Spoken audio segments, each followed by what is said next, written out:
In Wander the World today, we want to talk about pangolin tourism and how operators can responsibly deal with visitors who are coming wanting to see one of Africa's most elusive and most endangered animals.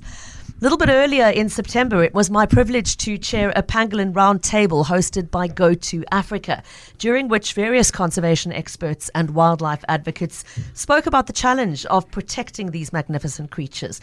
I'm not sure how well known their story is. We've had a few conversations on the show about pangolin poaching. And if you need a reminder, let me just tell you, there are 8 species of pangolin left alive in the world today, 4 of which are present in Africa.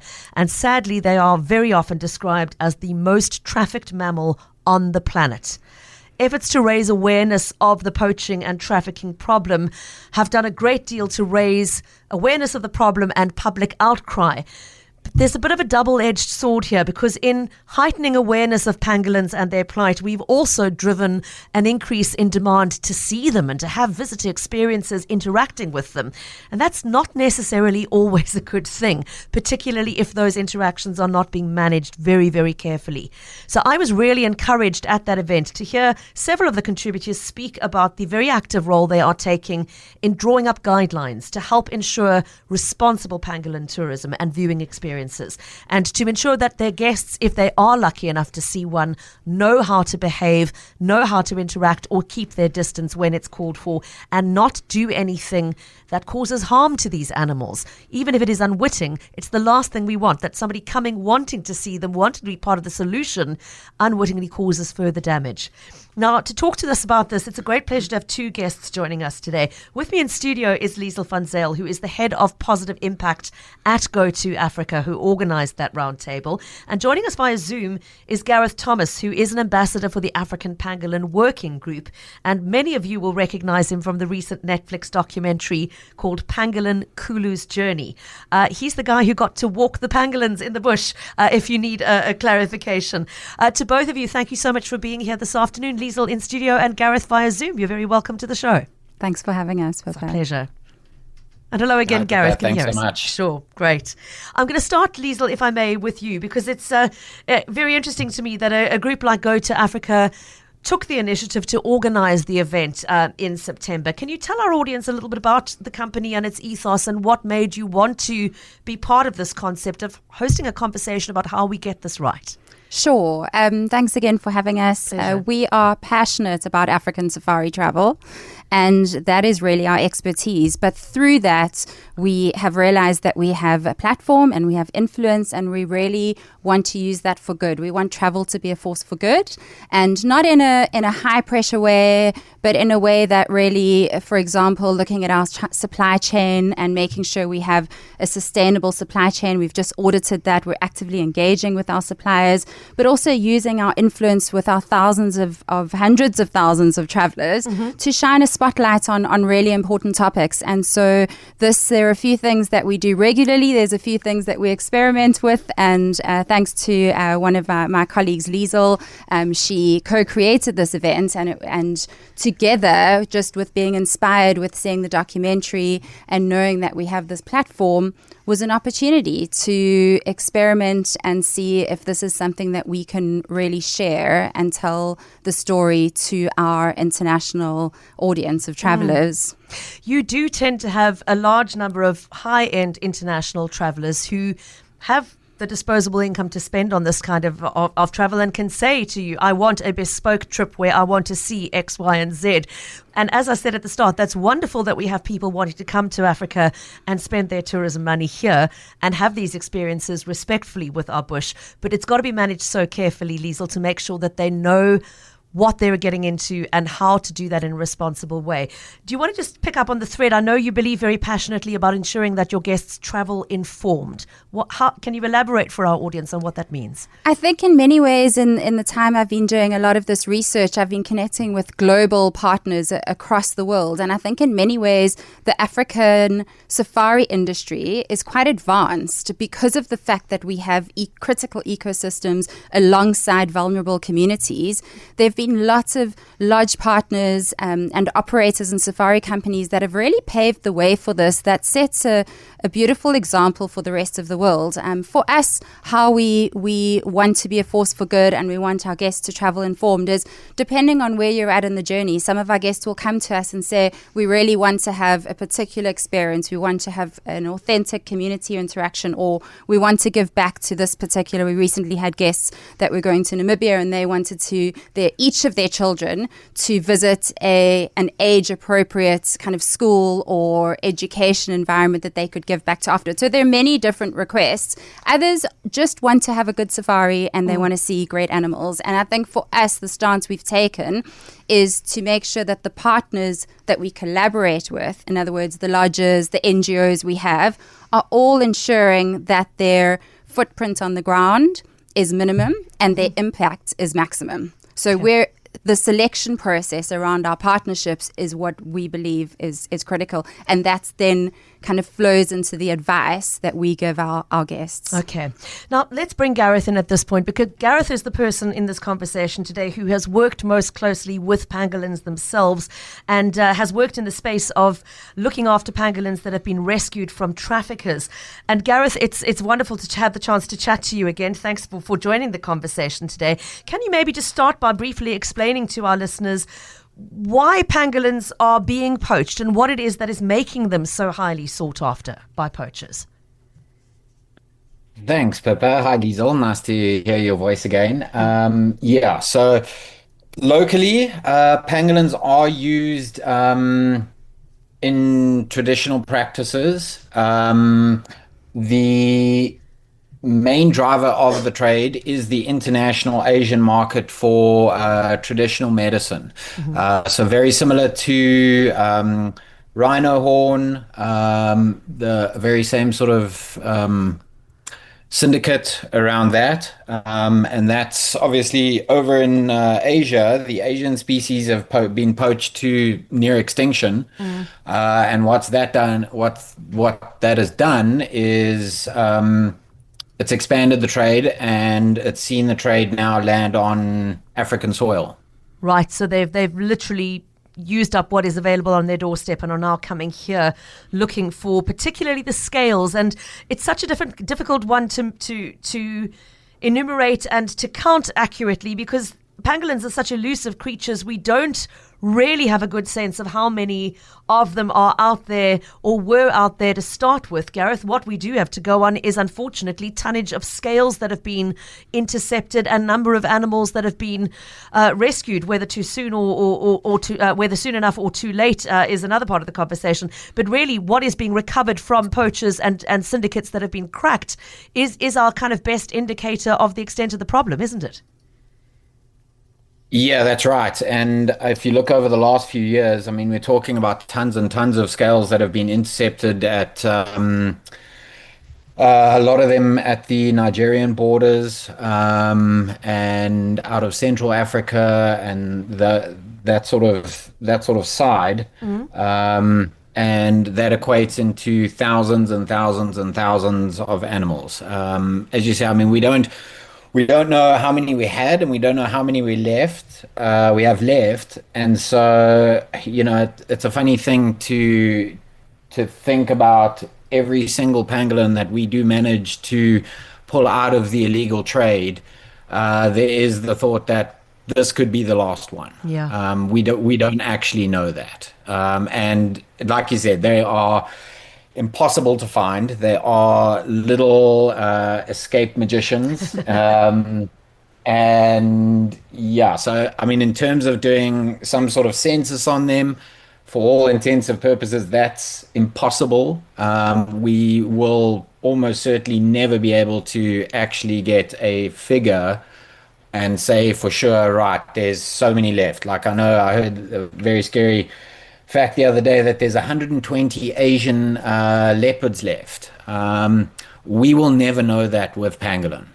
We will never know if we do have potentially the last one in our hands when it arrives. And that is because they are elusive. They live in burrows. They don't readily emerge from those burrows when there are noisy people and cars around them in daylight hours. Gareth, they do occasionally, though, and that's the reason we're having the conversation today primarily, is to talk about how we manage those interactions when they do gift us with an appearance. I mean, there's one aspect of interacting with pangolins through the rehab centers like the ones you have worked with and continue to work with, where you are dealing with animals that have been rescued from poachers. Some of those are lucky enough to be strong enough to go back into the wild afterwards, but not all of them. When you encounter a pangolin in the wild, though, I mean, I think the awareness of the trade and the awareness of just how special they are is perhaps raising people's sort of cognizance of what a rare and unique sighting it is to have. And as I said at the start, that's a double-edged sword, because it then drives demand to be, well, I want my safari to include a pangolin sighting, which can almost never be guaranteed. Gareth, you're working very hard, though, to ensure that when it does happen, lodges and the people who work in them and those game rangers know exactly what to do to make sure that that is a safe interaction. Let's talk a little bit about what that looks like, because I think the thing I heard the night of the round table, which horrified me the most, was your comment that a lot of people's response is they want to pick it up and cuddle it and take a selfie with it. And I thought, nobody in their right mind would think to do that with a lion cub. Why do they think it's okay to do it with this wild animal? Do you get that a lot, that is people's first response is to actually physically want to interact with them?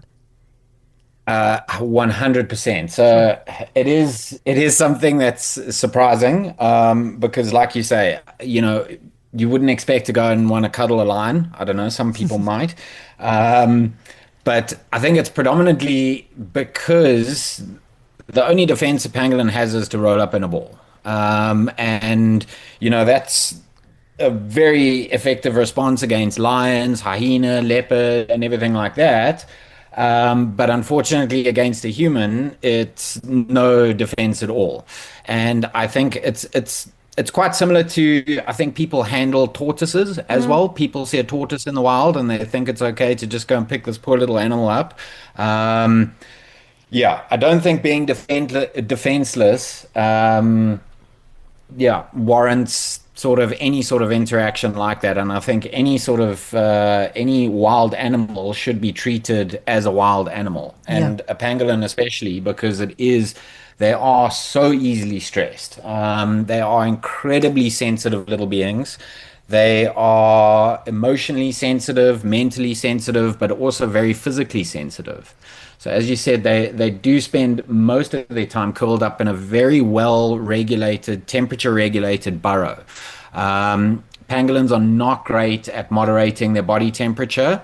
So though they are nocturnal, they will come out earlier in winter to avoid colder conditions. So, if they have a prolonged experience of interaction with someone, say for 2 hours, where they're not comfortable to actually move, and they remain either lying flat on the ground or rolled up in a ball, those 2 hours could potentially push that animal into freezing temperatures at midnight.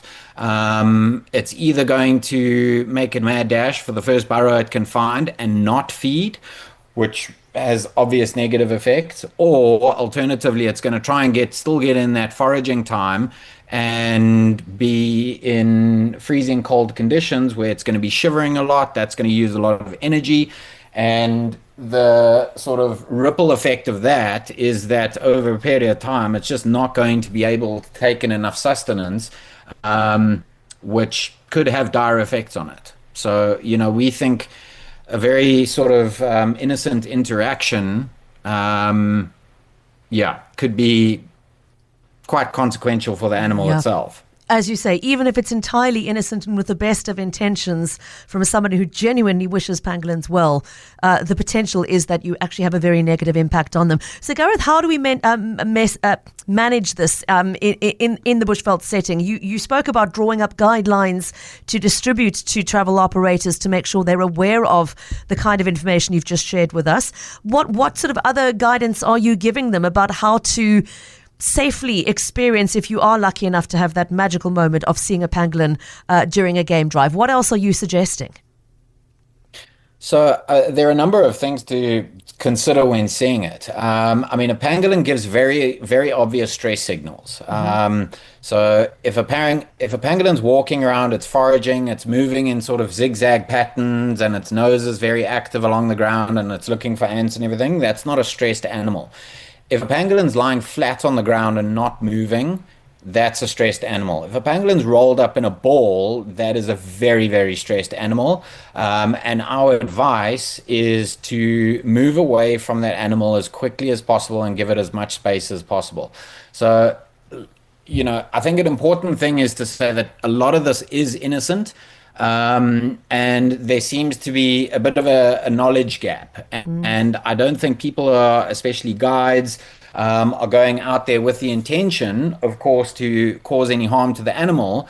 But there is definitely, and that's one of the things, that from being able to work with all these animals that we've rescued from the illegal wildlife trade, we're now also getting to see into the world of pangolin like we've never before, and start seeing behavior, learning about the individuals and everything like that, and understanding these sort of stress signals and being able to interpret what the animal is trying to tell us when it is stressed. So a lot of it just, I think a lot of it is just give it its space, give it its distance. Don't infringe on the animal. Whatever you do, do not pick it up. Do not go take a selfie with it.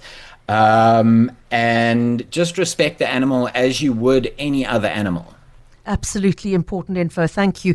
Very quickly, there's a voice note in from Paolo with an important question, I think, which we must squeeze in before we wrap up. Let's take a quick listen to that. Hi, Pippa. It's Paolo from Buckoven. Pippa, could you ask your guests about pangolins, just about a sort of paradox, which is that there seem to be many, professional game rangers who've never seen a pangolin in the wild themselves, and yet the poachers seem to be able to get hold of them so easily. How does that work? It would be really nice to hear their comments. Thank you so much. Such an important question. Thanks, Paolo. Important question. Gareth, do you know, how are the poachers finding them when, as you've said, they're so elusive and so difficult to track, even by expert wildlife people? So, yeah, I mean, basically, as well as a guide might know his area and as might be able to track an area. First of all, you can't track a pangolin.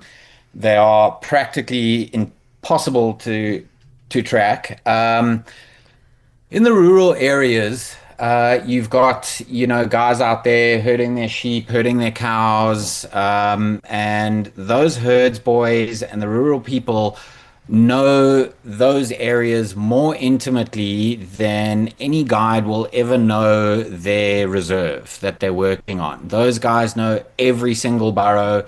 They know absolutely every single ant nest, termite mound, all of it. So that's how they're finding them. We are seeing it. We are seeing the trade evolve now, where they are starting to use dogs to actually track them down.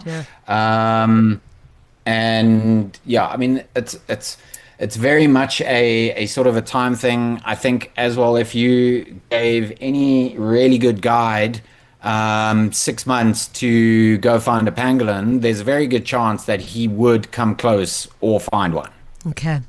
Gareth, thank you for that. And we have to wrap up here. I want to thank you so much for your input this afternoon. And just to remind listeners that if you want to learn more about pangolins, the group that Gareth is an ambassador for, the African Pangolin Working Group, is a great place to start. This is a whole network of organizations and people who are working towards their survival. And their website's got lots of information that is of interest, which is africanpangolin.org.